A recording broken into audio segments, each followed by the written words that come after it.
ਪਵਨਦੀਪ ਸਿੰਘ ਜੀ, ਪਿਆਰ ਭਰੀ ਸਤਿ ਸ੍ਰੀ ਅਕਾਲ ਤੇ ਜੀ ਆਇਆਂ ਨੂੰ। ਸਤਿ ਸ਼੍ਰੀ ਅਕਾਲ ਪਰਮਿੰਦਰ ਭਾਜੀ, ਕਾਫੀ ਟਾਈਮ ਬਾਅਦ ਆਪਾਂ ਮਿਲ ਰਹੇ ਹਾਂ ਜੀ। ਬਟ ਆਈ ਬਿਲੀਵ ਇਹ ਜਿਹੜਾ ਅੱਜ ਦਾ ਦਿਨ ਹੈ ਇਹਨੇ ਆਪਣੇ ਕੋਲ ਅਨਾਉਂਸਮੈਂਟਸ ਹੈਗੀਆਂ ਇਮੀਗ੍ਰੇਸ਼ਨ ਦੇ ਸਾਈਡ ਤੇ ਜੋ ਕਿ 29 ਔਰ 31 ਮਈ ਨੂੰ ਜਿਹੜੀਆਂ ਡਿਕਲੇਅਰ ਕੀਤੀਆਂ ਜੀ। ਔਰ ਆਪਣੇ ਜਿਵੇਂ ਤੁਸੀਂ ਜ਼ਿਕਰ ਕੀਤਾ ਕਿ ਪੰਜਾਬੀ ਭਾਈਚਾਰੇ ਦੇ ਹੱਕ 'ਚ ਤੇ ਡੈਫੀਨੇਟਲੀ ਜਿਹੜਾ ਅੱਜ ਦਾ ਸੈਸ਼ਨ ਹੈ ਉਹ ਬਹੁਤ ਇੰਪੋਰਟੈਂਟ ਸੈਸ਼ਨ ਹੋਣ ਵਾਲਾ ਹੈ। Very nice, very nice.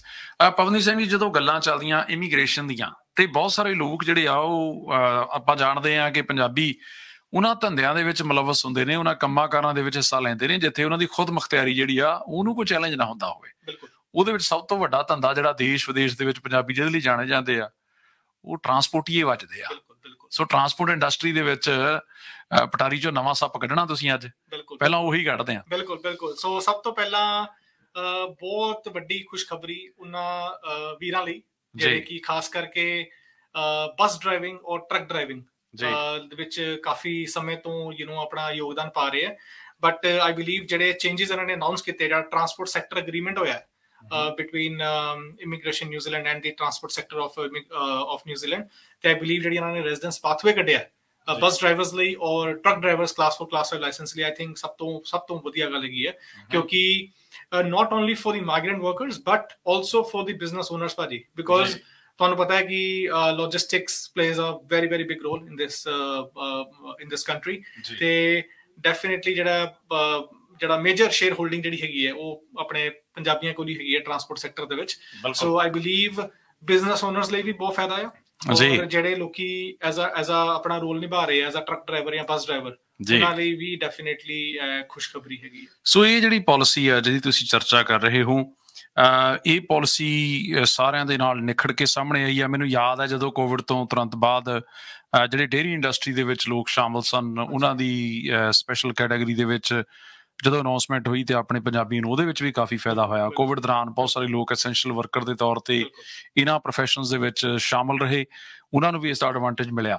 ਹੁਣ ਇਹ ਜਿਹੜਾ ਐਡਵਾਂਟੇਜ ਆ ਉਹ ਕਿਸ ਅਖਤਿਆਰ ਦੇ ਵਿੱਚ, ਕਿਸ ਸ਼ਕਲ ਦੇ ਵਿੱਚ ਸਾਨੂੰ ਮਿਲਣ ਜਾ ਰਿਹਾ? ਸੋ ਬੇਸਿਕਲੀ ਭਾਜੀ ਜਿਵੇਂ ਅਗਰ ਆਪਾਂ ਕੋਵਿਡ ਤੋਂ ਪਹਿਲਾਂ ਦੀ ਗੱਲ ਕਰੀਏ ਤੇ ਵਰਕ ਰੈਜ਼ੀਡੈਂਸ ਕਰਕੇ ਬਹੁਤ ਵਧੀਆ ਕੈਟਾਗਰੀ ਸੀਗੀ। ਜੇਕਰ ਤੁਸੀਂ 2 ਸਾਲ ਕੰਮ ਕਰਦੇ ਹੋ 2 ਸਾਲ ਬਾਅਦ ਤੁਸੀਂ ਆਟੋਮੈਟਿਕਲੀ ਰੈਜ਼ੀਡੈਂਸ ਲਈ ਐਲੀਜੀਬਲ ਹੋ ਜਾਂਦੇ ਹੋ ਜੀ। So it's the same pathway ਤੇ ਬੇਸਿਕਲੀ ਜਿਹੜਾ ਅਗਰੀਮੈਂਟ ਹੋਇਆ ਹੈ between both the agencies, it's like a 12 months agreement. Okay.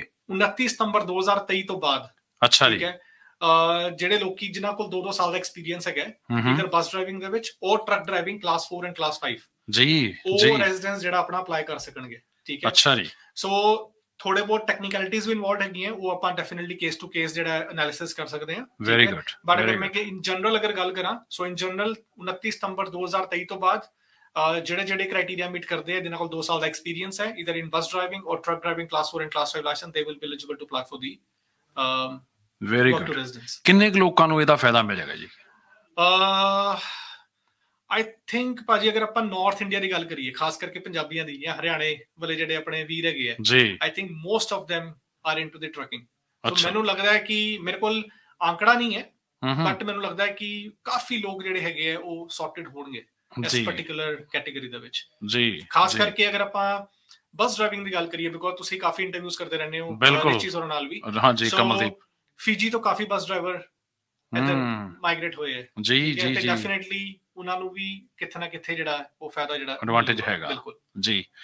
Pawandeep ਜੀ, ਓਵਰਆਲ ਜੇ ਅਸੀਂ ਸਿਚੁਏਸ਼ਨ ਦੇਖਦੇ ਹਾਂ ਮਾਈਗ੍ਰੈਂਟ ਭਾਈਚਾਰੇ ਦੀ, ਉਹਨੂੰ ਲੈ ਕੇ ਬਹੁਤ ਸਾਰੀਆਂ ਪਰਸੈਪਸ਼ਨਸ ਬਣਦੀਆਂ ਔਰ ਕਾਨੂੰਨ ਦੇ ਵਿੱਚ ਜਿਹੜੀਆਂ ਚੋਰ ਮੋਰੀਆਂ ਉਹਦਾ ਵੀ ਲੋਕ ਫਾਇਦਾ ਲੈਂਦੇ ਆ। ਪਿਛਲੇ ਦਿਨੀ 1-2 ਖਬਰਾਂ ਉਦਾਸ ਕਰ ਦੇਣ ਵਾਲੀਆਂ ਵੀ ਮਿਲੀਆਂ ਜਿਨ੍ਹਾਂ ਦੇ ਵਿੱਚ ਸਾਡੇ ਆਪਣੇ ਕੁਝ ਜਾਣਕਾਰ ਵੀ ਸਨ।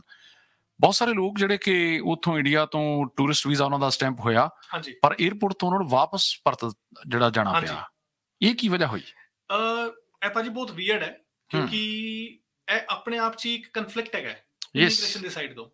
ਤੁਸੀਂ ਵੀਜ਼ਾ ਅਪਰੂਵ ਕਰ ਰਹੇ ਹੋ, ਤੁਸੀਂ ਉਹਦੀ ਅਸੈਸਮੈਂਟ ਕੀਤੀ, ਉਸ ਬੰਦੇ ਦੀ ਤੁਸੀਂ ਉਹਦਾ ਵੀਜ਼ਾ ਅਪਰੂਵ ਕੀਤਾ ਜੀ, ਦੈਨ ਤੁਸੀਂ ਉਹਨਾਂ ਦੀ ਇੰਟਰਵਿਊ ਕਰ ਰਹੇ ਹੋ ਏਅਰਪੋਰਟ ਤੋਂ, ਠੀਕ ਹੈ, ਦੈਨ ਯੂ ਆਰ ਸੇਇੰਗ ਕਿ ਯੂ ਨਾਟ ਐਲੀਜੀਬਲ, ਠੀਕ ਹੈ, ਮਤਲਬ ਕਿ your visa is cancelled. Port of entry ਤੇ ਉਹਨਾਂ ਨੂੰ ਨਾ ਕਰਤੀ ਜਾਂਦੀ। ਬਿਲਕੁਲ ਬਾਰਡਰ ਜਿਹੜੇ ਬਾਰਡਰ ਸਿਕਿਉਰਿਟੀ ਵਾਲੇ ਬੰਦੇ ਆ ਉਹਨਾਂ ਨੇ ਨਾ ਕਰਤੀ ਉਹਨਾਂ ਨੂੰ ਬਿਲਕੁਲ ਵੀ ਜੀ। ਹੁਣ ਇਹਦੇ ਵਿੱਚ ਡਿਫਰੈਂਟ ਸਟੋਰੀਜ਼ ਨਿਕਲ ਕੇ ਆਈਆਂ ਹਾਂਜੀ, ਜਿੱਦਾਂ ਕਿ ਕਈਆਂ ਲੋਕਾਂ ਨੇ ਫਰਾਡੂਲੈਂਟ ਡਾਕੂਮੈਂਟ ਲਗਾਏ ਸੀਗੇ। ਓਕੇ। ਬਟ ਹੁਣ ਸਭ ਤੋਂ ਵੱਡਾ ਕੁਐਸਚਨ ਜਿਹੜਾ ਇਮੀਗ੍ਰੇਸ਼ਨ ਦੇ ਸਿਰ ਤੇ ਬੋਲਦਾ ਉਹ ਹੈ ਕਿ ਜਦੋਂ ਤੁਸੀਂ ਅਸੈਸਮੈਂਟ ਕਰ ਰਹੇ ਹੋ ਹਾਂਜੀ, why you're not verifying that point itself? ठीक है, because अगला बंदा वीजा प्रूव करा के टिकट खर्च के बिल्कुल सही halfway और न्यूजीलैंड ऑलरेडी पहुंच ਰਿਹਾ ਹੈ, ਇਧਰੋਂ ਦੀ ਨੂੰ ਤੁਸੀਂ ਵਾਪਸ ਭੇਜ ਰਹੇ ਹੋ, ਠੀਕ ਹੈ, ਬਿਲਕੁਲ ਸਹੀ। ਸੋ ਕਹਿਣ ਦਾ ਮਤਲਬ ਹੈ ਕਿ ਇਹਨਾਂ ਦੀ ਆਪਣੇ ਆਪ 'ਚ ਹੀ ਕਨਫਲਿਕਟ ਹੈਗਾ ਬਹੁਤ ਵੱਡਾ, ਕਿ ਤੁਸੀਂ ਆਪਣੇ ਆਫੀਸਰਸ ਨੂੰ ਜੀ ਇੰਨਾ ਤੁਸੀਂ ਟ੍ਰੇਨ ਕਰੋ ਕਿ ਉਹ ਪਹਿਲੇ ਟਾਈਮ ਹੀ ਸਹੀ ਜਜਮੈਂਟ ਕਰ ਸਕਣ, ਤੁਸੀਂ ਆਪਣੀ ਵੈਰੀਫਿਕੇਸ਼ਨ ਕਰੋ, ਸਭ ਕੁਝ ਕਰੋ। ਬਿਲਕੁਲ ਸਹੀ। ਹੁੰਦਾ ਕੀ ਹੈ ਭਾਜੀ, ਜਿਹੜਾ ਵਿਜ਼ਟਰ ਵੀਜ਼ਾ ਹੈ ਆਬਵੀਅਸਲੀ ਮੈਨੂੰ ਇਦਾਂ ਲੱਗਦਾ ਕਿ they don't take that into serious consideration, ਠੀਕ ਹੈ, ਜੋ ਡਾਕੂਮੈਂਟਸ ਪ੍ਰੋਵਾਈਡ ਕੀਤੇ ਜਾਂਦੇ ਆ ਉਹਦੇ ਬੇਸ ਤੇ ਹੀ they just do the judgement and they just pass it on, okay right, ਚਾਹੇ ਉਹ ਅਪਰੂਵ ਹੋ ਰਿਹਾ, ਡਿਕਲਾਈਨ ਹੋ ਰਿਹਾ, ਵਾਟਸੋਐਵਰ ਇਟ ਇਜ਼ ਜੀ। ਦੂਸਰੀ ਗੱਲ ਜਿਹੜੀ ਮੈਨੂੰ ਸੁਣਨ ਚ ਮਿਲੀ ਹੈ ਕਾਫੀ ਲੋਕਾਂ ਕੋਲੋਂ ਕਿ ਜਿਵੇਂ ਕਿਸੇ ਨੇ ਡਿਕਲੇਅਰ ਕੀਤਾ ਸੀ ਕਿ ਹਾਂਜੀ ਮੇਰੇ ਕੋਲ ਇਨਫ ਪੈਸੇ ਹੈਗੇ ਆ, ਅੱਛਾ ਟਰੈਵਲ ਕਰਨ ਲਈ ਜਾਂ ਫਿਰ ਉੱਥੇ ਆਪਣਾ ਜਿਹੜਾ ਲਿਵਿੰਗ ਐਂਡ ਮੇਨਟੇਨੈਂਸ ਨੂੰ ਮੇਨਟੇਨ ਕਰਨ ਲਈ ਨਿਊਜ਼ੀਲੈਂਡ ਦੇ ਵਿੱਚ ਜੀ, ਐਂਡ ਦੇ ਆਸਕਡ ਕਿ ਬਈ ਤੁਹਾਡੇ ਕੋਲ ਕਿੰਨੇ ਫੰਡ ਇਸ ਟਾਈਮ ਤੇ। ਅੱਛਾ, ਮੇਰੇ ਕੋਲ ਹੀ ਕੇਸ ਆਇਆ ਹੈ ਜਿਹਨੇ ਬੋਲਿਆ ਕਿ ਮੇਰੇ ਕੋਲ ਸਿਰਫ $200 ਹੈ ਤੇ ਉਹਨੇ ਬੋਲਿਆ ਕਿ $400 ਮਹੀਨਾ ਚਾਹੀਦਾ ਹੈ, ਅੱਛਾ, as evidence of living and maintenance, so you don't have enough money, your visa is cancelled, ਅੱਛਾ, so this have got as a written proof ਜੋ ਕਿ ਮੈਂ ਈਮੇਲ ਪੜ੍ਹੀ ਹੈ। ਪਰ ਮੈਨੂੰ ਇੱਕ ਗੱਲ ਦੱਸੋ, ਜਦੋਂ ਕੋਈ ਬੰਦਾ ਸਪਾਂਸਰ ਕਰਦਾ ਆਪਣੇ ਭੈਣ ਭਾਈ ਨੂੰ ਤਾਂ ਉਹਨੂੰ ਵੀ ਜ਼ਿੰਮੇਵਾਰੀ ਦਿੱਤੀ ਜਾਂਦੀ ਹੈ ਸਪਾਂਸਰਸ਼ਿਪ ਫਾਰਮ ਦੇ ਵਿੱਚ ਵੀ ਭਾਈ ਇੰਨੇ ਪੈਸੇ ਜੇ ਬੈਂਕ 'ਚ ਹੈਗੇ ਆ, ਉਹਦੀ ਰੇਸ਼ੋ ਦੇ ਹਿਸਾਬ ਦੇ ਨਾਲ ਹੀ ਜਿਹੜਾ ਖਰਚੇ ਵਰਚੇ ਨੂੰ ਦੇਖ ਕੇ ਹੀ ਫਿਰ ਇਮੀਗ੍ਰੇਸ਼ਨ ਡਿਸੀਜਨ ਬਣਾਉਂਦੀ ਆ। ਫਿਰ ਇਹ ਸਾਰਾ ਜਿਹੜਾ ਰਲਗੋਬਾ ਆ ਜਿਹੜੀ ਤੁਸੀਂ ਪਹਿਲਾਂ ਗੱਲ ਕਹੀ, ਕਾਂਟਰਾਡਿਕਟਰੀ ਹੋ ਰਿਹਾ ਸਾਰਾ, ਆਪਸ 'ਚ ਹੀ ਕਾਂਟਰ, ਔਰ ਕਿੱਥੇ ਨਾ ਕਿੱਥੇ ਇੱਕ ਰੋਂਗ ਇਮੇਜ ਜਿਹੜੀ ਹੈ ਉਹ ਸੈੱਟ ਹੋ ਰਹੀ ਹੈ ਨਿਊਜ਼ੀਲੈਂਡ ਐਜ਼ ਅ ਕੰਟਰੀ। ਕੀ ਇਹ ਭਾਰਤੀ ਮੂਲ ਦੇ ਲੋਕਾਂ ਨਾਲ ਹੀ ਹੋ ਰਿਹਾ ਜਾਂ ਬਾਕੀ ਮਾਈਗ੍ਰੈਂਟਸ ਕਮਿਊਨਿਟੀਜ਼ ਜਿਹੜੀਆਂ ਉਹਨਾਂ ਨਾਲ ਹੀ ਹੋ ਰਿਹਾ? ਜਿਹੜੀਆਂ ਨਿਊਜ਼ ਮੇਰੇ ਸਾਹਮਣੇ ਆਈਆਂ ਸਾਰੇ ਡੈਫੀਨਿਟਲੀ ਆਪਣੇ ਇੰਡੀਆ ਤੋਂ ਹੀ ਹੈਗੇ। ਅੱਛਾ, ਹਾਂਜੀ ਹਾਂਜੀ। ਸੋ ਇਹਦੇ ਲਈ Indians either coming firm Singapore ਔਰ ਐਨੀ ਅਦਰ ਕੰਟਰੀ ਔਰ ਫਰਮ ਇੰਡੀਆ, ਬਟ ਇੰਡੀਅਨਸ ਦੀਆਂ ਹੀ ਸਟੋਰੀਜ਼ ਮੈਨੂੰ ਸੁਣਨ ਚਾਹੀਦੀਆਂ, ਹੋਰ ਕਿਸੇ ਦੇ ਨਹੀਂ ਆਈਆਂ। ਕਿਤੇ ਕੋਈ ਇਦਾਂ ਦੇ ਕੇਸ ਦੇ ਵਿੱਚ ਤੁਸੀਂ ਹੁਣ ਤਾਈਂ ਫਾਈਟ ਕੀਤੀ ਵੀ ਹੈ, ਕਿਉਂਕਿ ਰੀਸੈਂਟ ਹੀ ਫੀਨੋਮੀਨਨ ਹੋਇਆ? ਹਾਂਜੀ, ਸਾਡੇ ਕਿਸੇ ਕਲਾਇੰਟ ਨਾਲ ਤਾਂ ਹੋਇਆ ਨਹੀਂ ਹੈ, ਅੱਛਾ, ਟੂ ਬੀ ਵੈਰੀ ਓਨੈਸਟ। ਅਗਰ ਏਦਾਂ ਕੋਈ ਕੇਸ ਸਾਹਮਣੇ ਆਊਗਾ definitely will be having an opportunity to fight back as well. ਜੀ ਜੀ, ਮੈਨੂੰ ਇਹ ਵੀ ਜਾਣਕਾਰੀ ਦਿਓ ਵੀ ਇਸ ਵਕਤ ਕਿਹੜਾ ਵੀਜ਼ਾ ਜਿਹੜਾ ਸਭ ਤੋਂ ਵੱਧ ਹਰਮਨ ਪਿਆਰਤਾ ਦੇ ਗ੍ਰਾਫ ਦੇ ਵਿੱਚ ਉੱਪਰ ਆ? ਕਿਉਂਕਿ ਆਪਾਂ ਜਾਣਦੇ ਹਾਂ ਜਿਹੜੇ ਵਨ ਆਫ ਰੈਜ਼ੀਡੈਂਟ ਵੀਜ਼ੇ ਸੀਗੇ ਉਹਦੇ ਵਿੱਚ ਹੁਣ ਪਾਣੀ ਜਿਹੜਾ ਥੋੜਾ ਜਿਹਾ ਸ਼ਾਂਤ ਹੋ ਗਿਆ, ਬਹੁਤੇ ਲੋਕ ਜਿਹੜੇ ਉਹ ਪੱਕੇ ਹੋ ਗਏ, ਉਹਨੇ ਲੱਡੂਆਂ ਦੇ ਡੱਬੇ ਵੀ ਤੁਹਾਨੂੰ ਦੇ ਦਿੱਤੇ ਤੇ ਤੁਸੀਂ ਇਕੱਲੇ ਇਕੱਲੇ ਖਾ ਵੀ ਗਏ। ਤੇ ਹੁਣ ਜਿਹੜੀ ਨਵੀਂ ਕੈਟਾਗਰੀ ਕਿਹੜੀ ਆ ਜਿਹੜੀ ਜ਼ਿਆਦਾ ਪਪੂਲਰ ਆ? ਭਾਜੀ ਐਕ੍ਰੈਡਿਟਡ ਏਮਪਲੋਇਰ ਵਰਕ ਵੀਜ਼ਾ, ਅੱਛਾ, employer accreditation and job check ਦੇ ਬੇਸ ਤੇ ਹੈਗਾ, ਆਪਾਂ ਪਹਿਲੇ ਵੀ ਗੱਲ ਕਰ ਚੁੱਕੇ ਹਾਂ। ਸੋ accredited employer work visa ਦਾ ਕਾਫੀ ਟ੍ਰੈਂਡ ਚੱਲ ਰਿਹਾ ਹੈ, ਅਪਰੂਵਲ 4-4 ਦਿਨ 5-5 ਦਿਨ ਚ ਆ ਰਹੇ ਹੈ, ਅੱਛਾ ਜੀ, which is good as well। the only thing ਜਿਹੜੀ ਮੈਂ ਪਹਿਲੇ ਵੀ ਜ਼ਿਕਰ ਕੀਤੀ ਹੈ ਪਹਿਲੇ ਇੰਟਰਵਿਊਜ਼ ਲਈ ਵੀ ਕਿ ਇਹਨੂੰ ਇਹਨਾਂ ਲਾਈਟਲੀ ਨਾ ਲਿਆ ਜਾਏ, ਠੀਕ ਹੈ, in terms of ਕਿ ਜਦੋਂ ਤੁਸੀਂ ਕਿਸੇ ਨੂੰ ਜੌਬ ਆਫਰ ਕਰ ਰਹੇ ਹੋ you have to make sure that that person is able to get work, yes, he is getting proper pay, because different stories ਜਿਹੜੀਆਂ ਨਿਕਲ ਕੇ ਆ ਰਹੀਆਂ ਕਿਉਂਕਿ ਅਗਰ ਇਮੀਗ੍ਰੇਸ਼ਨ ਨਿਊਜ਼ੀਲੈਂਡ ਸਰਕਾਰ ਨੇ ਅਗਰ ਕੁਝ ਵਧੀਆ ਚੀਜ਼ ਕੱਢੀ ਹੈ, ਇੱਕ ਵਧੀਆ ਪਲੇਟਫਾਰਮ ਕੱਢਿਆ ਹੈ ਬਿਜ਼ਨਸ ਓਨਰਸ ਲਈ ਔਰ ਮਾਈਗ੍ਰੈਂਟਸ ਲਈ, ਉਹਨੂੰ ਮਿਸਯੂਜ਼ ਕਰਨਾ ਔਰ ਉਹਨੂੰ ਗਲਤ ਤਰੀਕੇ ਨਾਲ ਉਹਦੀ ਵਰਤੋਂ ਕਰਨੀ, ਠੀਕ ਹੈ, ਉਹ ਡੈਫੀਨਿਟਲੀ ਆਪਣੇ ਆਪ ਨੂੰ ਆਪਾਂ ਦਲਦਲ ਚ ਜਿਹੜਾ ਨਾ ਉਹ ਵੜਨ ਵਾਲੀ ਗੱਲ ਹੈਗੀ ਹੈ। ਟਾਈਮ ਆਊਗਾ 5 ਮਹੀਨੇ ਬਾਅਦ, 6 ਮਹੀਨੇ ਬਾਅਦ, ਸਾਲ ਬਾਅਦ, ਠੀਕ ਹੈ, ਅਗੇਨ ਉਹਦੇ ਉੱਪਰ ਤਾਲਾ ਮਾਰ ਦਿੱਤਾ ਜਾਏਗਾ। ਹਾਂ, ਫਿਰ ਦੇਖੋ ਇਹਦੇ ਚ ਕਿਤੇ ਨਾ ਕਿਤੇ ਦੋਸ਼ ਆਪਣਾ ਵੀ ਹੈਗਾ ਹੈ ਨਾ, ਆਪਾਂ ਮੰਨੀਏ ਚਾਹੇ ਨਾ ਮੰਨੀਏ। ਅੱਛਾ, ਜਿਹੜਾ ਕਿਵੇਂ ਆ ਇਮੀਗ੍ਰੇਸ਼ਨ ਆ, ਜਿਹੜੇ ਸਾਡੇ ਭੈਣ ਭਰਾ ਨਵੇਂ ਜੁੜੇ ਆ, ਉਹਨਾਂ ਨੂੰ ਇਹ ਜ਼ਰੂਰ ਦੱਸੋ ਵੀ ਕਦੋਂ ਤੋਂ ਇਹ ਹੋਂਦ ਵਿੱਚ ਆਇਆ ਤੇ ਕਿਹੜੀਆਂ ਸਰਵਿਸਿਜ਼ ਕਿਵੇਂ ਆ ਇਮੀਗ੍ਰੇਸ਼ਨ ਜਿਹੜਾ ਉਹ ਸੋ ਫਾਰ ਪ੍ਰੋਵਾਈਡ ਕਰ ਰਿਹਾ। ਔਰ ਮੈਂ ਦੇਖ ਰਿਹਾ ਕਿ ਇਕੱਲੇ ਆਕਲੈਂਡ ਦੇ ਵਿੱਚ ਨਹੀਂ, ਆਕਲੈਂਡ ਦੇ ਬਾਹਰ ਵੀ ਤੁਹਾਡਾ ਪ੍ਰਭਾਵ ਜਿਹੜਾ ਉਹ ਕਾਫੀ ਜ਼ਿਆਦਾ, ਤੇ ਬਹੁਤ ਲੋਕ ਹੁਣ ਦੱਬੀ ਜ਼ਬਾਨ ਚ ਇਹ ਵੀ ਕਹਿੰਦੇ ਆ ਵੀ ਪਵਨਦੀਪ ਜਿਹੜਾ ਉਹ ਇਮੀਗ੍ਰੇਸ਼ਨ ਨਾਲ ਖਹਿ ਕੇ ਵੀ ਕੇਸ ਜਿਹੜੇ ਉਹ ਪਾਸ ਕਰਾ ਲੈਂਦਾ। ਥੈਂਕ ਯੂ ਭਾਜੀ, ਆਪਣੀ ਕੋਸ਼ਿਸ਼ ਪੂਰੀ ਹੁੰਦੀ ਹੈ ਕਿ ਜਿਹੜੀ ਆਪਣੇ ਕੋਲ ਐਕਸਪਰਟੀਜ਼ ਹੈਗੀ ਹੈ, ਕਿਉਂਕਿ ਇਮੀਗ੍ਰੇਸ਼ਨ ਇੱਕ ਸਮੁੰਦਰ ਹੈ ਬਹੁਤ ਵੱਡਾ, ਠੀਕ ਹੈ, ਤੇ ਤੁਸੀਂ ਹਰ ਚੀਜ਼ ਦੀ ਸਪੈਸ਼ਲਾਈਜੇਸ਼ਨ ਨਹੀਂ ਕਰ ਸਕਦੇ, ਬਟ ਜਿਹੜੀਆਂ ਕੈਟੇਗਰੀਜ਼ ਚ ਆਪਣੀ ਸਪੈਸ਼ਲਾਈਜੇਸ਼ਨ ਹੈਗੀ ਹੈ, so we make sure that we are able to represent it in a proper way possible, so that is what we believe in. And ਐਸੀ ਕਰਕੇ ਜਿਹੜੇ ਆਪਣੇ ਮਤਲਬ ਕਿ ਤੁਹਾਨੂੰ ਮੈਂ ਅਗਰ ਤੁਸੀਂ ਸ਼ਾਇਦ ਤੁਹਾਨੂੰ ਆਸ਼ਚर्य ਹੋਏਗਾ ਸੁਣ ਕੇ 90% ਆਫ ਦ ਕਲਾਇੰਟਸ ਮੈਂ ਉਹਨਾਂ ਨੂੰ ਮਿਲਿਆ ਵੀ ਨਹੀਂ ਅੱਜ ਤੱਕ। ਅੱਛਾ, 90% ਆਫ ਦ ਕਲਾਇੰਟਸ ਮੈਂ ਅੱਜ ਤੱਕ ਉਹਨਾਂ ਨੂੰ ਨਹੀਂ ਮਿਲਿਆ। ਫਿਰ ਲੱਡੂਆਂ ਦਾ ਡੱਬਾ ਵੀ WhatsApp ਤੇ ਹੀ ਆਉਂਦਾ ਭਾਜੀ ਅੱਜ ਕੱਲ।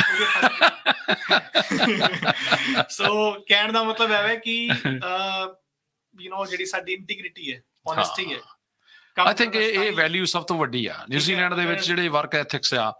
ਜਦੋਂ ਮੈਂ ਵੱਖ-ਵੱਖ ਮਹਿਕਮਿਆਂ ਦੇ ਨਾਲ ਵੀ ਕੰਮ ਕਰਦਾ ਤੇ ਮੈਂ ਇਹ ਚੀਜ਼ ਬਹੁਤ ਸ਼ਿੱਦਤ ਨਾਲ ਮਹਿਸੂਸ ਕਰਦਾ ਵੀ ਜਿਹੜੀ ਇੰਟੈਗ੍ਰਿਟੀ ਆ ਉਹ ਬਹੁਤ ਵਾਈਟਲ ਰੋਲ ਅਦਾ ਕਰਦੀ ਆ ਜਿਹੜੇ ਵੀ ਕਿਤੇ 'ਚ ਤੁਸੀਂ ਹੈਗੇ ਹੋ। ਬਿਕਾਜ਼ ਭਾਜੀ money is one thing, yes, that's a separate thing, ਉਹਨੂੰ ਇੱਕਦਮ ਆਪਾਂ ਪਰੇ ਕਰ ਦਈਏ। ਬਿਲਕੁਲ but ਸਹੀ। when it comes to work ethics, if you are representing someone, definitely you have to make sure ਕਿ ਅਸੀਂ ਉਹੀ ਕੇਸ ਫੜਦੇ ਹਾਂ ਜਿੱਥੇ ਸਾਨੂੰ ਲੱਗਦਾ ਕਿ ਯਸ ਸਾਡੀ ਐਕਸਪਰਟੀਜ਼ ਹੈਗੀ ਹੈ।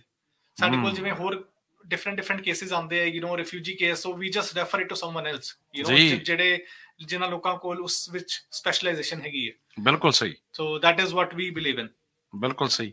ਅੱਛਾ, ਅੱਗੇ ਚੱਲ ਕੇ ਅਸੀਂ ਜਿਹੜਾ ਟੀਮ ਦੇ ਵਿੱਚ ਬੜਾ ਖੂਬਸੂਰਤ ਵਾਧਾ ਹੋਇਆ ਉਹਦੀ ਵੀ ਚਰਚਾ ਜਿਹੜੀ ਆ ਉਹ ਕਰਨੀ ਚਾਹੁੰਦੇ ਆ। ਤੇ ਸਾਨੂੰ ਇਹ ਜ਼ਰੂਰ ਦੱਸੋ ਵੀ ਟੀਮ ਦੇ ਵਿੱਚ ਹੁਣ ਹੋਰ ਵੀ ਨਵੇਂ ਜਿਹੜੇ ਸਾਡੇ ਭੈਣਾਂ ਭਰਾ ਉਹ ਆ ਰਹੇ ਨੇ, ਤੇ ਉਹਨਾਂ ਦੇ ਬਾਰੇ ਵੀ ਇੱਕ ਛੋਟੀ ਜਿਹੀ ਇੰਟਰੋਡਕਸ਼ਨ ਜਿਹੜੀ ਹੈ ਉਹ ਅਸੀਂ ਜ਼ਰੂਰ ਚਾਹਾਂਗੇ ਕਿ ਤੁਸੀਂ ਸਾਡੇ ਜਿਹੜੇ ਸੁਣਨ ਵਾਲੇ ਨੇ ਜਾਂ ਦੇਖਣ ਵਾਲੇ ਉਹਨਾਂ ਦੇ ਨਾਲ ਜ਼ਰੂਰ ਸਾਂਝੀ ਕਰੋ। ਸੋ ਮੈਂ ਸਕਰੀਨ ਦੇ ਉੱਤੇ ਵੀ ਉਹ ਜਿਹੜੀ ਗੱਲਬਾਤ ਹੈ ਉਹਨੂੰ ਜਲਦੀ ਹਾਜ਼ਰ ਕਰਾਂਗਾ। ਉਸ ਤੋਂ ਪਹਿਲਾਂ ਜਿਹੜੀ ਤੁਸੀਂ ਗੱਲ ਕੀਤੀ ਜਿਹੜੀ ਮਿਨਿਸਟਰੀਅਲ ਅਪੀਲਸ ਨੇ, ਇਹਨਾਂ ਦੇ ਵਿੱਚ ਜ਼ਿਆਦਾਤਰ ਕੇਸਿਸ ਕਿਹੜੇ ਆ ਹੁਣ? ਕਿਉਂਕਿ ਰੌਲਾ ਇਹ ਵੀ ਪਈ ਜਾਂਦਾ, ਇਲੈਕਸ਼ਨ ਲਾਗੇ ਆ ਗਈ, ਪੱਗ ਤੁਸੀਂ ਭਾਵੇਂ ਲਾਲ ਬੰਨੀ ਆ, ਮੈਨੂੰ ਪਤਾ ਵੋਟ ਤੁਸੀਂ ਕਿਸੇ ਹੋਰ ਰੰਗ ਨੂੰ ਪਾਉਣੀ ਆ, ਲੇਕਿਨ ਜੇ ਇਲੈਕਸ਼ਨ ਦੇ ਵਿੱਚ ਰਾਜਪਾਲਟਾ ਵੱਜਦਾ ਆ ਤਾਂ ਕੋਈ ਉਮੀਦ ਕਰੀਏ ਕਿ ਉਸ ਤੋਂ ਪਹਿਲਾਂ ਵੋਟ ਬੈਂਕ ਨੂੰ ਪ੍ਰਭਾਵਿਤ ਕਰਨ ਦੇ ਲਈ ਕੋਈ ਨਵਾਂ ਐਲਾਨ ਜਿਹੜਾ ਮਾਈਕਲ ਵੁੱਡ ਕਰ ਸਕਦੇ ਆ, ਚਾਹੇ ਓਵਰਸਟੇਜ ਲਈ ਹੋਵੇ ਚਾਹੇ ਉਹ ਪੇਰੈਂਟਸ ਪਾਲਿਸੀ ਲਈ ਹੋਵੇ? ਭਾਜੀ ਪੇਰੈਂਟ ਪਾਲਿਸੀ ਲਈ ਮੈਨੂੰ ਲੱਗਦਾ ਹੈ ਕਿ ਪੋਸੀਬਿਲਿਟੀ ਹੈਗੀ ਹੈ। ਅੱਛਾ, ਮੈਨੂੰ ਜੋ ਲੱਗਦਾ ਪਰਸਨਲੀ, ਬਿਕੋਜ਼ 3 ਸਾਲ ਦਾ visa with 6 months of stay is not enough। ਅੱਛਾ, I believe so। ਅਗਰ ਕੈਨੇਡਾ ਵਰਗੀ ਕੰਟਰੀ ਸੁਪਰ ਵੀਜ਼ਾ ਕੱਢ ਸਕਦੀ ਹੈ 10 ਸਾਲ ਦਾ, ਠੀਕ ਹੈ, ਤੇ why can't New Zealand come into that picture as well? ਠੀਕ ਹੈ, this is what I believe in। okay, so ਮੈਨੂੰ ਇਦਾਂ ਲੱਗਦਾ ਹੈ ਕਿ ਬਿਕੋਜ਼ ਕਿੱਥੇ ਨਾ ਕਿੱਥੇ ਅਗਰ ਇਮੀਗ੍ਰੇਸ਼ਨ ਨੂੰ ਆਪਣਾ ਸਟੈਟਸ ਕੱਢ ਕੇ ਦੇਖੇ, so they would be able to see ਕਿ ਕਿੰਨੇ ਪੇਰੈਂਟਸ ਨੇ ਐਂਟਰੀ ਕੀਤੀ ਹੈ। yes, so then they can feel out ਕਿ ਪੇਰੈਂਟਸ ਦਾ ਜਿਹੜਾ ਰੋਲ ਹੈ, ਖਾਸ ਕਰਕੇ ਜਿਹੜੇ ਆਪਣੀ ਏਸ਼ੀਅਨ ਕਮਿਊਨਿਟੀ ਹੈ, ਠੀਕ ਹੈ, ਕਿੰਨਾ ਇੰਪੋਰਟੈਂਟ ਜਾਂ ਸਿਗਨੀਫੀਕੈਂਟ ਰੋਲ ਹੈਗਾ, ਠੀਕ ਹੈ। so keeping that in mind, I believe they should be coming up with some sort of visa ਜਿਹੜਾ ਕਿ ਮਤਲਬ ਕਿ ਜ਼ਿਆਦਾ ਰਹਿਣ ਨੂੰ ਜਿਹੜਾ ਕੁਝ ਫਲੈਕਸੀਬਿਲਿਟੀ ਹੋਣੀ ਬਹੁਤ ਜ਼ਰੂਰੀ ਉਹਦੇ ਲਈ। ਅਦਰਵਾਈਜ਼ 6 ਮਹੀਨੇ is not enough, I believe so। ਬਿਲਕੁਲ ਸਹੀ, ਬਿਲਕੁਲ ਸਹੀ। ਸੋ ਜਿਹੜੀ ਪਾਲਿਸੀ ਵਾਲੀ ਗੱਲ ਆ ਉਹ ਆਪਾਂ ਮੰਨ ਕੇ ਚੱਲੀਏ ਵੀ ਕਿਤੇ ਨਾ ਕਿਤੇ ਕੋਈ ਇੱਕਦਮ ਹੈਰਾਨ ਕਰਨ ਵਾਲੀ ਜਿਹੜੀ ਅਨਾਉਂਸਮੈਂਟ ਹੋ ਸਕਦੀ ਹੈ, ਜਿਵੇਂ ਪਹਿਲਾਂ ਵਨ ਆਫ ਰੈਜ਼ੀਡੈਂਟ ਵੀਜ਼ਾ ਦੀ ਹੋਈ ਸੀ। ਹੋ ਸਕਦਾ ਭਾਜੀ, I mean because election the time ਹੈ, just a matter of few more months, so anything can happen, as simple as that। ਬਾਕੀ ਰਹੀ ਗੱਲ ਓਵਰਸਟੇਜ ਦੀ, ਅਗੇਨ you never know, ਅਗਰ ਆਪਾਂ ਪੋਲੀਟੀਕਲ ਤਰੀਕੇ ਤੋਂ ਦੇਖੀਏ ਤੇ that can be a surprise as well। ਹਾਂ, ਕੋਈ ਬਹੁਤੇ ਨੰਬਰ ਨਹੀਂ ਹੈਗੇ ਵੈਸੇ ਜੇ ਗੱਲ ਬਣ ਜਾਵੇ ਤਾਂ। ਮੈਨੂੰ ਤਾਂ ਲੱਗਦਾ ਭਾਜੀ ਜਿਹੜੇ ਉਹਦੇ ਵਿੱਚ ਵੀ I believe ਜਿਹੜੇ ਓਵਰਸਟੇਜ ਵੀ ਹੈਗੇ ਆ, ਉਹਦੇ ਵਿੱਚ ਵੀ ਦੇਖੋ ਡਿਫਰੈਂਟ ਕਿਸਮਾਂ ਹੈਗੀਆਂ, ਠੀਕ ਹੈ। ਕਈ ਲੋਕੀ ਜਿਹੜੇ ਮਤਲਬ ਕਿ ਮਜਬੂਰੀ ਦਾ ਕਾਰਨ ਬਣੇ, ਕਈ ਥੋੜਾ ਅਣਜਾਣਪੁਣੇ ਚ ਵੀ ਰਹਿ ਗਏ, ਯੈਸ, ਤੇ I think ਉਹਦੇ ਵਿੱਚ ਵੀ ਡਿਫਰੈਂਟ ਕਿਸਮਾਂ ਹੈਗੀਆਂ। so I believe case to case ਬਹੁਤ ਵੇਰੀ ਕਰਦਾ। I believe ਅਗਰ ਚੀਜ਼ ਆਂਦੀ ਵੀ ਹੈ, there will be a certain criteria, it won't be like ਕਿ ਹਾਂਜੀ ਸਾਰਿਆਂ ਨੂੰ ਕਰ ਰਹੇ, ਠੀਕ ਹੈ, because otherwise it would be, I believe it would be unfair, I believe so। ਹਾਂ, technically you're right। ਮੈਨੂੰ ਤਾਂ ਲੱਗਦਾ ਹੈ rather than giving them the residence, legalise ਕਰ ਦਿੱਤਾ ਜਾਣਾ ਚਾਹੀਦਾ ਉਹਨਾਂ ਦਾ ਸਟੇਟਸ। ਓਕੇ, ਜਾਂ ਫਿਰ ਪਹਿਲਾਂ TR 5 ਸਾਲਾਂ ਲਈ ਦੇ ਕੇ ਤੁਸੀਂ ਲੀਗਲਾਈਜ਼ ਕਰ ਲਓ, so that they get an opportunity to prove themselves that they are compliant with the immigration law in the future, and then if they are meeting the criteria, then something can be done in the future। ਅੱਛਾ, ਮੈਂ ਦੇਖ ਰਿਹਾ ਕਿ ਪਵਨਦੀਪ ਸਿੰਘ ਹੁਣੀ ਜਿਹੜੇ ਆ ਉੱਤੇ licence number ਪਾਤਾ ਆਪਣਾ ਹੌਲੀ ਦੇਣੀ, ਨਾਲ ਉਹਨਾਂ ਨੇ ਇਹ ਵੀ ਲਿਖਤਾ ਵੀ ਡਾਇਰੈਕਟਰ ਐਂਡ ਪ੍ਰਿੰਸੀਪਲ ਐਡਵਾਈਜ਼ਰ। ਥੱਲੇ ਮੁੰਡਾ ਜਿਹੜਾ ਇਹ ਚਿਹਰਾ ਕਾਫੀ ਜਾਣਿਆ ਪਛਾਣਿਆ, ਪਾਰਥ ਪੋਪਲੀ, ਫਿਰ ਅਵਲੀਨ ਕੌਰ ਹੁਣੀ ਆ ਗਏ, ਵਿਸ਼ੇਸ਼ ਵਿਜ ਹੁਣੀ ਆ ਗਏ, ਕਿਰਨਦੀਪ ਕੌਰ ਹੁਣੀ ਆ ਗਏ। ਇਹ ਤਾਂ ਮੇਰੇ ਖਿਆਲ ਸਟਾਫ ਪਹਿਲਾਂ ਦਾ ਹੀ ਆ ਨਾ? ਹਾਂਜੀ। ਤੇ ਹੋਰ ਅਸੀਂ ਐਡੀਸ਼ਨ ਕੀਤੀ ਹੈ, 5 ਬੰਦੇ ਹੋਰ ਜਿਹੜੇ ਆ ਉਹ ਐਡ ਕੀਤੇ। ਅੱਛਾ, ਬਿਕੋਜ਼ ਉਹਨਾਂ ਚ ਗੁਰਪ੍ਰੀਤ ਕੌਰ ਹੁਣੀ ਆ ਗਏ, ਸਮ੍ਰਿਤੀ ਸਨੇਹਾ ਆ ਗਏ, ਨਿਵੇਦਿਤਾ ਭੌਸੇਕਰ ਆ ਗਏ, ਰਾਜਨੀਤ ਕੌਰ ਆ ਗਏ, ਤੇ ਨਵਦੀਪ ਸਿੰਘ ਹੁਣੀ ਆ ਗਏ। ਬਿਲਕੁਲ। ਸੋ ਬੇਸਿਕਲੀ ਹੁਣ ਜਿਹੜਾ ਭਾਜੀ ਜਿਹੜਾ ਮੇਨ ਮੋਟਿਵ ਹੈ ਉਹ ਇਹੀ ਹੈ ਕਿ ਆਪਾਂ ਜਿਹੜੀ ਐਕਸਲੈਂਟ ਕਸਟਮਰ ਸਰਵਿਸ ਜਿਹੜੀ ਹੈ ਉਹ ਆਪਣੇ ਕਲਾਇੰਟਸ ਨੂੰ ਦੇ ਸਕੀਏ। ਸੋ when you grow you have to make sure your clients are happy as well। ਬਿਲਕੁਲ, keeping that in mind, we have made these changes। ਜੀ। ਅੱਛਾ, ਮੈਨੂੰ ਇਹ ਵੀ ਦੱਸੋ ਵੀ ਜਿਹੜੇ ਸਾਡੇ ਨਵੇਂ ਮਾਈਗ੍ਰੈਂਟਸ ਆ ਉਹ ਕਈ ਵਾਰੀ ਖਰਚੇ ਤੋਂ ਥੋੜਾ ਘਬਰਾ ਜਾਂਦੇ ਆ। ਜਦੋਂ ਹੁਣ ਫਰਜ਼ ਕਰ ਲਓ ਕਿਸੇ ਦੇ ਬੇਬੀ ਹੋਣੇ ਵਾਲਾ, ਉਹਨਾਂ ਨੂੰ ਲੱਗਦਾ ਕਿ ਚਲੋ ਯਾਰ ਆਪਣੀ ਸਿਸਟਰ ਨੂੰ ਸੱਦ ਲਈਏ, ਆਪਣੇ ਮੰਮੀ ਡੈਡੀ ਨੂੰ ਸੱਦ ਲਈਏ, ਸੱਸ ਸਹੁਰੇ ਨੂੰ ਸੱਦ ਲਈਏ, ਫਿਰ ਉਹਨੂੰ ਲੱਗਦਾ ਕਿ ਯਾਰ ਜਿਹੜੀ ਇਮੀਗ੍ਰੇਸ਼ਨ ਦੀ ਫੀਸ ਲੱਗਣੀ ਆ ਉਹ ਤਾਂ ਸਾਨੂੰ ਦੇਣੀ ਹੀ ਪੈਣੀ ਆ। ਲੇਕਿਨ ਟੂਰਿਸਟ ਵੀਜ਼ੇ ਦੇ ਵਿੱਚ ਜਿਹੜਾ ਇੱਕ ਲਾਇਸੈਂਸਡ ਇਮੀਗ੍ਰੇਸ਼ਨ ਐਡਵਾਈਜ਼ਰ ਆ, ਜਿਹੜਾ ਉਹਦਾ ਪ੍ਰੋਫੈਸ਼ਨਲ ਸਰਵਿਸਿਜ਼ ਆ, ਕਈ ਵਾਰੀ ਉਹਦੀ ਫੀਸ ਕਾਫੀ ਜ਼ਿਆਦਾ ਹੁੰਦੀ ਆ। ਸੋ ਸਾਡੇ ਭੈਣਾਂ ਭਰਾਵਾਂ ਨੂੰ ਇਹ ਜ਼ਰੂਰ ਜਾਣਕਾਰੀ ਦਿਓ ਤਾਂ ਕਿ ਉਹ ਘਬਰਾਉਣ ਨਾ ਵੀ ਭਾਈ ਜਿਹੜਾ ਪ੍ਰੋਫੈਸ਼ਨਲ ਬੰਦਾ ਉਹਦੀ ਜ਼ਰੂਰਤ ਹੈ ਕਿਉਂ। ਬਿਲਕੁਲ। ਸੋ ਭਾਜੀ ਜਿਹੜੀ ਕੇਸ, ਜਦੋਂ ਅਸੀਂ ਕੇਸ ਰਿਪਰੈਜ਼ੈਂਟ ਕਰਦੇ ਆ ਨਾ ਕੋਈ ਵੀ, ਉਹ ਬੇਸਿਕਲੀ ਇੱਕ ਆਰਟ ਹੈਗੀ ਹੈ। ਅੱਛਾ। ਆਪਣੇ ਆਪ ਚ ਮੈਨੂੰ ਏਦਾਂ ਲੱਗਦਾ। This is how I feel. ਬਿਲਕੁਲ ਠੀਕ। ਤੁਸੀਂ ਚਾਹੇ ਤੁਸੀਂ ਸਟੂਡੈਂਟ ਵੀਜ਼ਾ ਪਾ ਰਹੇ ਹੋ, ਦੇਖੋ ਇਹ ਨਹੀਂ ਹੈ ਕਿ ਤੁਹਾਨੂੰ 100% ਸਕਸੈਸ ਮਿਲਣੀ ਹੈ, ਠੀਕ ਹੈ, ਬਟ ਇੱਕ ਆਰਟ ਹੈ, ਇੱਕ ਤਰੀਕਾ ਹੈ ਕੇਸ ਨੂੰ ਰਿਪਰੈਜ਼ੈਂਟ ਕਰਨ ਦਾ। ਅੱਛਾ। ਅਗਰ ਆਪਾਂ ਵਿਜ਼ਟਰ ਵੀਜ਼ਾ ਪਾ ਰਹੇ ਹਾਂ, ਜਿਵੇਂ ਤੁਸੀਂ ਵਿਜ਼ਟਰ ਵੀਜ਼ਾ ਦਾ ਜ਼ਿਕਰ ਕੀਤਾ, ਜਦੋਂ ਆਪਾਂ ਵਿਜ਼ਟਰ ਵੀਜ਼ਾ ਪਾਉਂਦੇ ਹਾਂ ਤੇ ਵੀ ਮੇਕ ਸ਼ੋਰ ਕਿ ਕਿਹੜੇ ਫੈਕਟਰਸ ਹੈਗੇ ਆ ਜਿਹੜੇ ਆਪਾਂ ਕੰਸੀਡਰੇਸ਼ਨ ਚ ਲੈਣੇ ਆ, and we have to convey that to immigration. ਕਿਉਂਕਿ ਜਿਹੜੀ ਇੰਟਰਪ੍ਰੀਟੇਸ਼ਨ ਹੈ ਨਾ ਭਾਜੀ, ਅਗਰ ਤੁਸੀਂ ਕੀ ਚੀਜ਼ ਲਿਖ ਰਹੇ ਹੋ ਉਹਦੇ, ਜਾਂ ਤੁਸੀਂ ਕੋਈ ਅਗਰ ਡਾਕੂਮੈਂਟ ਪ੍ਰੋਵਾਈਡ ਕਰ ਰਹੇ ਹੋ, ਉਹਦੇ 100 ਮਤਲਬ ਨਿਕਲ ਸਕਦੇ। ਬਿਲਕੁਲ ਸਹੀ, ਸਮਝ ਰਹੇ ਹੋ ਮੇਰੀ ਗੱਲ। ਤੇ ਉਸ ਚੀਜ਼ ਨੂੰ ਕਨਵੇ ਕਰਨਾ ਕਿ ਜਿਹੜਾ ਡਾਕੂਮੈਂਟ ਪ੍ਰੋਵਾਈਡ ਕੀਤਾ ਹੈ ਇਹ ਕਿੱਦਾਂ, ਕਿਹੜੀ ਪਾਲਿਸੀ ਨਾਲ ਰਿਲੇਟ ਕਰ ਰਿਹਾ ਹੈ, ਬਿਲਕੁਲ ਸਹੀ, makes a huge difference, specially when it comes to visitor visa. ਬਿਲਕੁਲ ਸਹੀ, ਠੀਕ ਹੈ, ਬਿਲਕੁਲ ਸਹੀ। Then again for student visa as well, ਕਿਉਂਕਿ ਜਿਹੜਾ ਸਟੂਡੈਂਟ ਵੀਜ਼ਾ ਔਰ ਵਿਜ਼ਟਰ ਵੀਜ਼ਾ ਹੈ ਨਾ, ਇਹ ਹਾਈਪੋਥੈਟੀਕਲ ਬੇਸ ਤੇ ਔਰ ਇੰਟਰਪ੍ਰੀਟੇਸ਼ਨ ਦੇ ਬੇਸ ਤੇ ਜਜਮੈਂਟ ਹੁੰਦੀ ਹੈ ਇਹਨਾਂ ਕੇਸਿਸ ਦੀ। When it comes to work visa ਜੀ, ਉਹ ਇੱਕ ਲੌਜੀਕਲ ਪਾਥਵੇ ਹੈ, ਠੀਕ ਹੈ, ਬਿਲਕੁਲ। ਤੁਸੀਂ ਲੌਜਿਕਸ ਜਿਹੜੇ ਚੈੱਕਲਿਸਟ ਹੈ ਇਮੀਗ੍ਰੇਸ਼ਨ ਦੀ, ਉਹ ਤੁਸੀਂ ਅਗਰ ਪੂਰੀ ਕਰ ਰਹੇ ਹੋ ਜੀ, ਵੀਜ਼ਾ ਵਿਲ ਬੀ ਦੇयर, ਠੀਕ ਹੈ।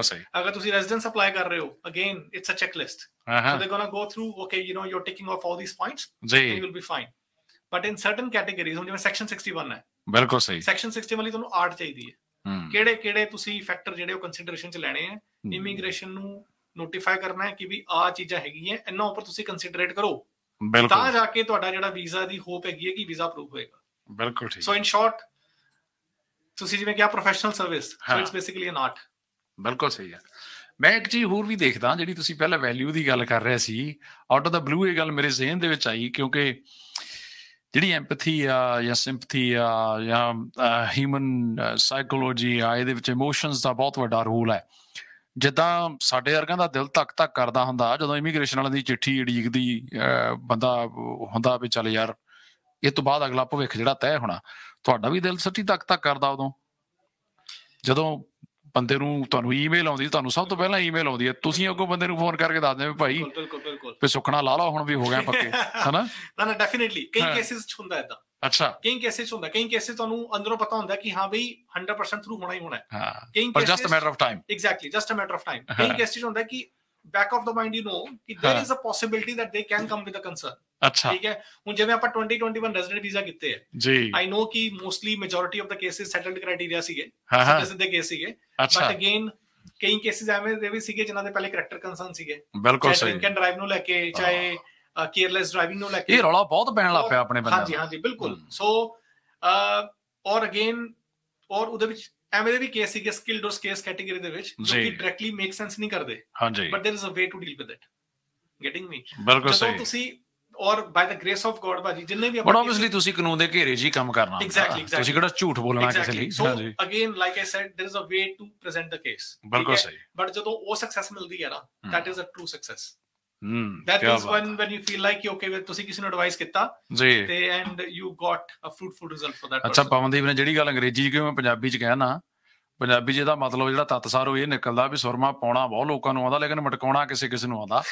ਸੋ ਪਵਨਦੀਪ ਸੁਰਮਾ ਮਟਕਾਉਣਾ ਜਾਣਦੇ ਆ ਵੀ ਅਸਲ 'ਚ ਕੇਸ ਜਿਹੜਾ ਉਹਨੂੰ ਪੇਸ਼ ਕਿਵੇਂ ਕਰਨਾ। ਜਿਹੜੀ ਸਿਆਣੀ ਜਨਾਨੀ ਹੁੰਦੀ ਆ ਜਾਂ ਸੁਆਣੀ ਹੁੰਦੀ ਆ, ਉਹ ਚੀਜ਼ਾਂ ਨੂੰ ਸਿਰਫ ਬਣਾਉਣਾ ਹੀ ਨਹੀਂ ਜਾਣਦੀ, ਉਹ ਚੀਜ਼ਾਂ ਨੂੰ ਪਰੋਸਣਾ ਵੀ ਜਾਣਦੀ ਹੁੰਦੀ ਆ ਵੀ ਕਿਵੇਂ ਘਰ ਵਾਲੇ ਦਾ ਦਿਲ ਜਿੱਤਣਾ।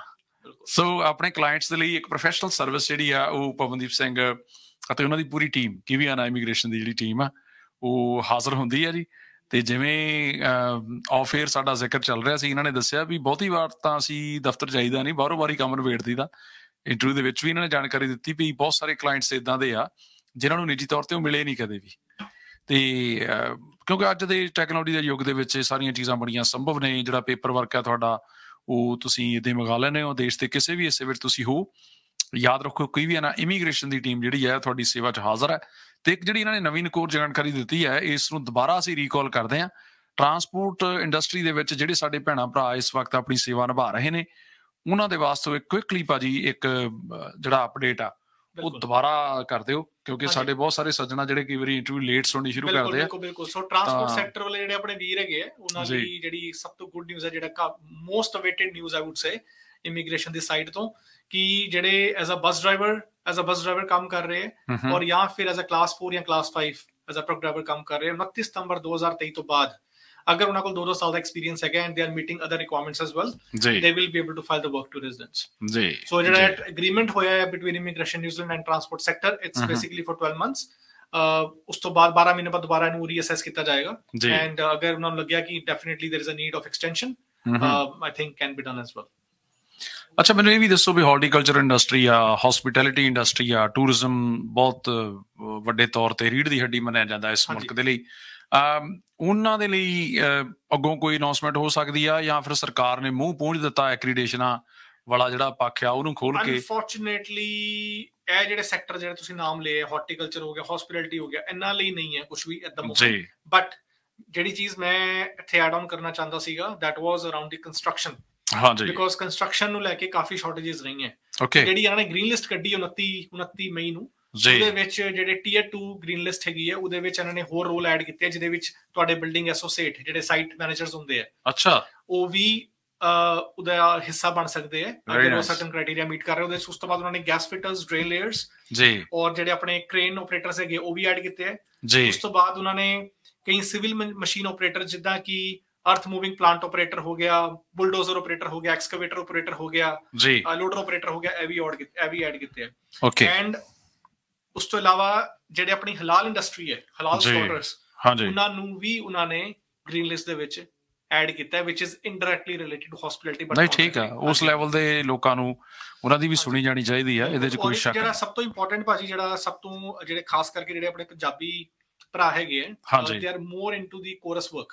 ਹਾਂਜੀ, ਬੜੇ ਚਿਰਾਂ ਤੋਂ, ਬੜੇ ਲੰਮੇ ਸਮੇਂ ਤੋਂ, ਤੇ ਹੁਣ ਜਾ ਕੇ ਉਹਨਾਂ ਨੇ ਟੈਲੀਕਮਿਊਨੀਕੇਸ਼ਨ ਟੈਕਨੀਸ਼ੀਅਨਸ ਦੀ ਵੀ ਜਿਹੜੀ ਗ੍ਰੀਨ ਲਿਸਟ ਉਹਨੂੰ ਐਡ ਕਰਤਾ ਹੈ, which is a great job I believe। ਮੈਂ ਨਿਊਜ਼ੀਲੈਂਡ ਦੇ ਛੋਟੇ ਤੋਂ ਛੋਟੇ ਸ਼ਹਿਰਾਂ ਦੇ ਵਿੱਚ ਵੀ ਆਪਣੇ ਪੰਜਾਬੀ ਮੁੰਡਿਆਂ ਨੂੰ ਕੋਰਸ ਦੇ ਵਿੱਚ ਕੰਮ ਕਰਦੇ ਦੇਖਿਆ ਜੀ, ਔਰ ਮੈਂ ਹੈਰਾਨ ਰਹਿ ਗਿਆ ਵੀ ਦੇਖੋ ਸਾਡੇ ਬੰਦੇ ਕਿੰਨੇ ਮਿਹਨਤੀ ਆ, ਔਰ ਪ੍ਰਮਾਤਮਾ ਉਹਨਾਂ ਦੀਆਂ ਮਿਹਨਤਾਂ ਦੇ ਵਿੱਚ ਬਰਕਤਾਂ ਪਾਵੇ।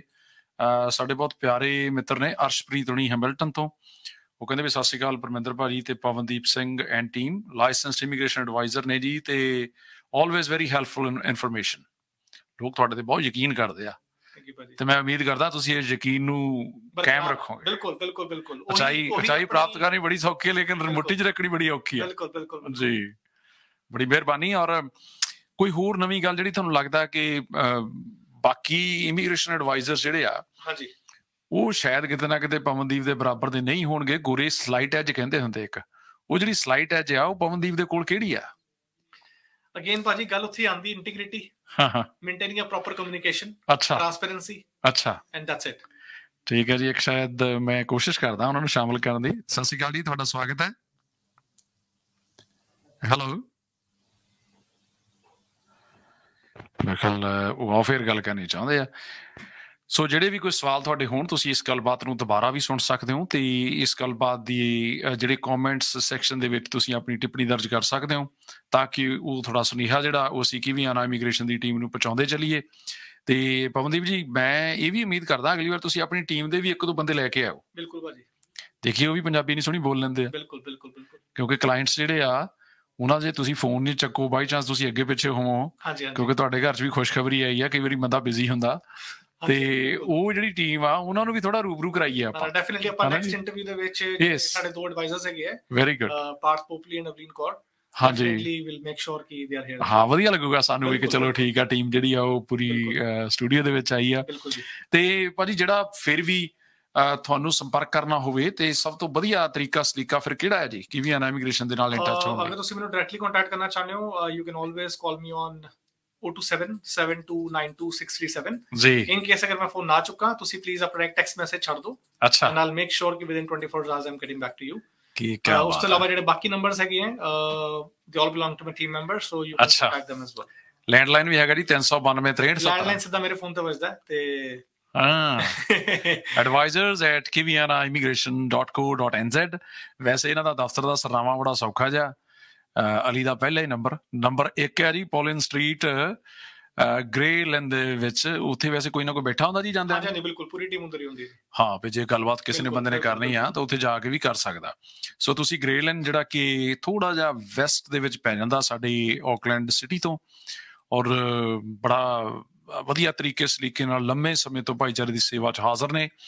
KVN ਇਮੀਗ੍ਰੇਸ਼ਨ ਵਾਲੇ ਸੱਜਣ ਜਿਹੜੇ ਨੇ, 09 ਕੋਡ ਹੈ ਜੀ ਆਕਲੈਂਡ ਦਾ, 392637 ਲੈਂਡਲਾਈਨ ਨੰਬਰ ਹੈ, 0277292637 ਫੋਨ ਨੰਬਰ ਹੈ ਮੋਬਾਈਲ ਦਾ, ਤੇ advisors@kvianimmigration.co.nz ਤੇ ਜਾ ਕੇ ਤੁਸੀਂ ਹੋਰ ਜਾਣਕਾਰੀਆਂ ਦੇ ਵਾਸਤੇ ਈਮੇਲ ਵੀ ਕਰ ਸਕਦੇ ਹੋ। ਮੈਂ ਵੀ ਚੇਤੇ ਕਰਾ ਦਿਆਂ ਕਿ ਨਿਊਜ਼ੀਲੈਂਡ ਇਮੀਗ੍ਰੇਸ਼ਨ ਸਰਵਿਸਿਜ਼ ਦੇ ਲਈ ਲਾਇਸੈਂਸਡ ਐਡਵਾਈਜ਼ਰਸ ਦੀ ਜਿਹੜੀ ਟੀਮ ਹੈ ਉਹ KVN ਇਮੀਗ੍ਰੇਸ਼ਨ ਜਿਹੜੇ ਨੇ ਉਹਨਾਂ ਦੀ ਵੈਬਸਾਈਟ ਤੇ ਜਾ ਕੇ ਬੜੀ ਨਵੀਂ ਨਕੋਰ ਤਰੋ ਤਾਜ਼ਾ ਕੀਤੀ ਹੋਈ ਇਹਨਾਂ ਦੀ ਜਿਹੜੀ ਵੈਬਸਾਈਟ ਆ ਉਹ ਤੋਂ ਹੋਰ ਵੀ ਜਾਣਕਾਰੀਆਂ ਜਿਹੜੀਆਂ ਮਿਲ ਸਕਦੀਆਂ ਨੇ ਕਿ ਕਿਹੜੀਆਂ ਸਰਵਿਸਿਜ਼ ਇਹ ਪ੍ਰੋਵਾਈਡ ਕਰਦੇ ਨੇ। ਨਾਟ ਓਨਲੀ ਦੈਟ, ਸਾਡੇ ਬਹੁਤ ਸਾਰੇ ਜਿਹੜੇ ਸੁਣਨ ਵਾਲੇ ਤੇ ਦੇਖਣ ਵਾਲੇ ਸੱਜਣ ਨੇ ਉਹ ਜ਼ਰੂਰ ਜਾਣਨਾ ਚਾਹੁੰਦੇ ਨੇ ਕਿ ਇਹਨਾਂ ਤੋਂ ਪਹਿਲਾਂ ਜਿਹੜੇ ਸਰਵ ਕੀਤੇ ਹੋਏ ਕਸਟਮਰਸ ਨੇ ਜਾਂ ਕਲਾਇੰਟਸ ਨੇ ਉਹਨਾਂ ਦੀ ਫੀਡਬੈਕ ਕੀ ਹੈ, ਉਹ ਸਾਰੀ ਜਿਹੜੀ ਹੈ ਤੁਸੀਂ ਉੱਥੋਂ ਉਹਨਾਂ ਦੀ ਵੈਬਸਾਈਟ ਤੋਂ ਵੀ ਪ੍ਰਾਪਤ ਕਰ ਸਕਦੇ ਹੋ। ਪਵਨ ਜੀ, ਕੋਈ ਅਜਿਹੀ ਗੱਲ ਜਿਹੜੀ ਮੈਂ ਪੁੱਛਣੀ ਭੁੱਲ ਗਿਆ ਹੋਵਾਂ ਪਰ ਤੁਸੀਂ ਦੱਸਣੀ ਚਾਹੁੰਦੇ ਹੋ ਉਹ ਜ਼ਰੂਰ ਸਾਂਝੀ ਕਰ ਸਕਦੇ ਹੋ। ਬਿਲਕੁਲ। ਇੱਕ ਭਾਜੀ ਜਿਹੜਾ ਮੇਨ ਚੇਂਜ ਆਇਆ 31 ਮਈ ਨੂੰ, ਉਹ ਹੈਗਾ ਜੀ ਪਾਰਟਨਰਸ ਆਫ ਜਿਹੜੇ AWV visa category, active employer work visa. ਠੀਕ ਹੈ ਜੀ। ਪਹਿਲੇ ਉਹਨਾਂ ਦੇ ਪਾਰਟਨਰਸ ਨੂੰ ਓਪਨ ਵਰਕ ਵੀਜ਼ਾ ਜਿਹੜਾ ਹੈ ਉਹ ਮਿਲਦਾ ਸੀਗਾ ਜੀ, ਤੇ 31 ਮਈ ਤੋਂ ਬਾਅਦ, 31 ਮਈ ਤੋਂ ਮਤਲਬ ਉਹ ਰੂਲ ਜਿਹੜਾ ਚੇਂਜ ਹੋ ਚੁੱਕਿਆ ਹੈ। ਅੱਛਾ ਜੀ। ਤੇ ਜਿਹੜੇ ਲੋਕੀ, ਤੇ ਉਹਦੇ ਵਿੱਚ ਹੁਣ 3 ਕਿਸਮਾਂ ਹੈਗੀਆਂ ਬੇਸਿਕਲੀ। ਅੱਛਾ ਜੀ। ਅਗਰ ਤੁਸੀਂ ਨੈਸ਼ਨਲ ਮੀਡੀਅਨ ਵੇਜ ਰੇਟ ਤੇ ਹੈਗੇ ਹੋ, ਫॉर ਐਗਜ਼ਾਮਪਲ ਜਿਹੜਾ ਪ੍ਰਿੰਸੀਪਲ ਐਪਲੀਕੈਂਟ ਹੈ ਉਹ national median wage rate earn ਕਰ ਰਿਹਾ ਹੈ, ਅੱਛਾ, ਉਹਦਾ ਜਿਹੜਾ ਪਾਰਟਨਰ ਹੈ ਉਹਨੂੰ ਵਰਕ ਵੀਜ਼ਾ ਤੇ ਮਿਲੂਗਾ। ਅੱਛਾ ਜੀ। ਬਟ ਉਹਦੇ ਉੱਪਰ ਕੰਡੀਸ਼ਨਸ ਹੈ ਹੋਣਗੀਆਂ ਕਿ ਉਹ ਸਿਰਫ ਐਕਟਿਵ ਇੰਪਲੋਇਰ ਵਰਕ ਵੀਜ਼ਾ ਕੋਲ ਹੀ ਕੰਮ ਕਰ ਸਕਦਾ ਨਿਊਜ਼ੀਲੈਂਡ ਆ ਕੇ। ਅੱਛਾ, ਓਪਨ ਵਰਕ ਵੀਜ਼ਾ ਨਹੀਂ ਹੈ ਉਹ। ਔਰ ਉਹਨੂੰ ਨੈਸ਼ਨਲ ਮੀਡੀਅਨ ਵੇਜ ਰੇਟ ਯਾਨੀ ਕਿ $29.66 ਪੇ ਰੇਟ ਮਿਲਣਾ ਜ਼ਰੂਰੀ ਹੈ, ਆਬਵੀਅਸਲੀ, ਕਿਉਂਕਿ accredited employer. So it's sort of open visa, but condition ਕਿ ਬਈ ਤੁਸੀਂ ਕਿਸੇ ਵੀ ਐਕਟਿਵ ਇੰਪਲੋਇਰ ਕੋਲ ਜਿਹੜਾ ਉਹ ਕੰਮ ਕਰ ਸਕਦੇ ਹੋ $29.66 ਦੇ। ਐਕਸੈਪਸ਼ਨ ਇਹਦੇ ਚ ਹੈਗੀ ਹੈ ਕਿ ਅਗਰ ਤੁਸੀਂ ਗ੍ਰੀਨ ਲਿਸਟ ਵਾਲੇ ਰੋਲ ਚ ਹੈਗੇ ਹੋ ਤੇ ਤੁਹਾਡੇ ਪਾਰਟਨਰ ਨੂੰ ਵਰਕ ਵੀਜ਼ਾ ਮਿਲੇਗਾ, ਔਰ ਜਾਂ ਫਿਰ ਅਗਰ ਤੁਸੀਂ ਡਬਲ ਦਾ ਮੀਡੀਅਨ ਵੇਜ ਰੇਟ ਕਮਾ ਰਹੇ ਹੋ ਯਾਨੀ ਕਿ $60 ਘੰਟਾ, ਅੱਛਾ, ਤਾਂ ਤੁਹਾਡੇ ਪਾਰਟਨਰ ਨੂੰ ਵਰਕ ਵੀਜ਼ਾ ਮਿਲੇ, ਓਪਨ ਵਰਕ ਵੀਜ਼ਾ ਮਿਲੇਗਾ। ਮਤਲਬ ਤਾਂ ਇਹ ਬਹੁਤ ਇੰਪੋਰਟੈਂਟ ਚੇਂਜ ਹੈ ਕਿਉਂਕਿ it was quite busy at our end as well. I think ਸਾਰੇ immigration advisors all across New Zealand they were busy, yes, because the partners were making sure ਕਿ ਆਪਾਂ ਆਪਣੇ visas apply ਕਰ ਦਈਏ। So that is what it is. So it's a very very important change. Yes. ਅਗਰ ਤੁਹਾਡੇ partner ਕੰਮ ਨਹੀਂ ਕਰਨਾ ਚਾਹੁੰਦੇ ਤੇ ਉਹ ਪਾਰਟਨਰਸ਼ਿਪ ਵਿਜ਼ਟਰ ਵੀਜ਼ਾ ਵੀ ਜਿਹੜਾ ਉਹ ਅਪਲਾਈ ਕਰ ਸਕਦੇ ਹਨ, that is not a problem. ਔਰ ਜਿਹੜੇ ਡਿਪੈਂਡੈਂਟ ਚਾਈਲਡ ਵੀਜ਼ਾ ਕੈਟੇਗਰੀ ਉਹਦੇ ਚ ਕੋਈ ਚੇਂਜ ਨਹੀਂ ਹੈਗਾ। ਸੋ ਜਿਹੜੇ ਬੱਚੇ 5 ਸਾਲ ਤੋਂ ਥੱਲੇ ਹੈ ਉਹਨਾਂ ਨੂੰ ਵਿਜ਼ਟਰ ਵੀਜ਼ਾ ਮਿਲੂਗਾ, ਜਿਹੜੇ ਬੱਚੇ 5 ਸਾਲ ਤੋਂ ਲੈ ਕੇ 17-18 ਸਾਲ ਦੀ ਏਜ ਤੱਕ ਦੇ ਹੈਗੇ ਉਹਨਾਂ ਨੂੰ ਡੋਮੈਸਟਿਕ ਸਟੂਡੈਂਟ ਵੀਜ਼ਾ ਯਾਨੀ ਕਿ dependent child student visa which is like free of cost studies in New Zealand, provided you are meeting the income requirements. ਬਿਲਕੁਲ ਸਹੀ। ਇੱਕ ਗੱਲ ਜਿਹੜੀ ਆਪਾਂ ਨੂੰ ਕਰਨੀ ਨਹੀਂ ਚਾਹੀਦੀ, ਪਰ ਆਪਾਂ ਫਿਰ ਵੀ ਕਰ ਲੈਂਦੇ ਹਾਂ ਕਿਉਂਕਿ ਆਪਾਂ ਦੋਨੇ ਪੰਜਾਬੀਆਂ ਤੇ ਆਪਣੇ ਭਾਈਚਾਰੇ ਦੇ ਸੁਭਾਅ ਬਾਰੇ ਆਪਾਂ ਬਹੁਤ ਚੰਗੀ ਤਰ੍ਹਾਂ ਜਾਣਦੇ ਹਾਂ। ਐਕ੍ਰੀਡੇਸ਼ਨ ਤੋਂ ਬਾਅਦ ਜਿਹੜੇ ਭੂਆ ਦੇ ਮੁੰਡੇ, ਮਾਮੇ ਦੇ ਮੁੰਡੇ, ਸਕੇ ਭਰਾ ਆ ਰਹੇ ਆ, ਉਹਨਾਂ ਚੋਂ ਹਲੇ ਤੇ ਕੋਈ ਬਾਗੀ ਤਾਂ ਨਹੀਂ ਹੋਇਆ? ਸਾਰੇ ਬੀਬੇ ਬੱਚੇ ਹੀ ਆ।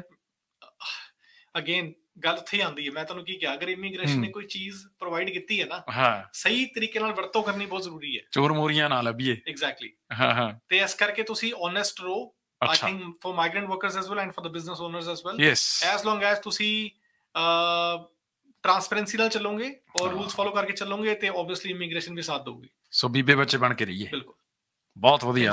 ਮੈਂ ਯਾਦ ਕਰਾ ਦਿਆਂ ਕਿ ਇਹ ਪਵਨਦੀਪ ਸਿੰਘ ਹੁਣੀ ਜਿਹੜੀਆਂ ਗੱਲਾਂ ਕਰਕੇ ਗਏ ਨਾ, ਇਹ ਵੀ ਧੁਰੋਂ ਪੱਕੇ ਨਹੀਂ ਸੀ ਆਏ, ਇਹ ਵੀ ਪਹਿਲਾਂ ਸਟੂਡੈਂਟ ਵੀਜ਼ੇ ਤੇ ਆਏ ਸੀ। ਵਿਦਿਆਰਥੀ ਜੀਵਨ ਦੀਆਂ ਤੰਗੀਆਂ ਤੁਰਸ਼ੀਆਂ ਇਹਨਾਂ ਨੇ ਵੀ ਦੇਖੀਆਂ, ਲੇਕਿਨ ਉਹ ਸਾਰੇ ਰਾਮ ਰੌਲੇ ਦੇ ਵਿੱਚ, ਉਸ ਸੰਘਰਸ਼ ਦੇ ਵਿੱਚ ਇਹਨਾਂ ਨੇ ਜਿਹੜੀ ਇਮਾਨਦਾਰੀ ਆ, ਜਿਹੜੀ ਵਿਰਾਸਤ ਦੇ ਵਿੱਚ ਮਿਲੀਆਂ ਚੰਗੀਆਂ ਪਰਿਵਾਰਕ ਕਦਰਾਂ ਕੀਮਤਾਂ ਸੀ, ਉਹਨਾਂ ਨੂੰ ਪਰਛਾਵੇਂ ਵਾਂਗ ਨਾਲ ਰੱਖਿਆ।